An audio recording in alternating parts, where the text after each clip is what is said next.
Sa Negros Occidental, lalaki nga nagpangawat sang CCTV cameras sa San Carlos City na dakpan sa kapulisan. Yaring nagarat sa nangabalita. Sa sining CCTV footage, makita nga nagapanabon sang guya kag nagaduko ang lalaki. Mati-unti-on, nagdulom na ang kuha sang CCTV camera. Sa isa pa kaanggulo sa kusina, bitbita sa lalaki ang ginkuha nga CCTV camera. Hinaliman nga nagdulom ang monitor matapos kuhaan sa lalaki ang CCTV camera. Kuha ang insidente sa isa kakalanaan sa San Carlos City, Negros Occidental. Na-monitor sa tag-iya ang pagdulom sa camera. Rason nga iyagin padulungan ang kalanaan kag kusina.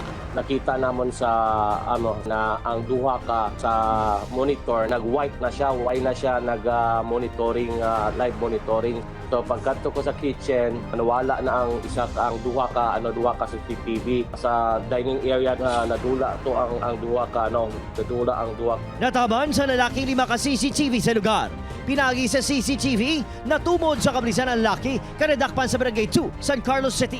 Ginkilala ini kay Harel Ledon, 33 anyos. Amo man gid sa pihak nga bahing man nga balay gareklamo makawatan man sila. May ara pod sa other subdivision na ginkuha pod ang mong CCTV. They should be security conscious of their properties, especially sa mga panimalay, mga negosyo.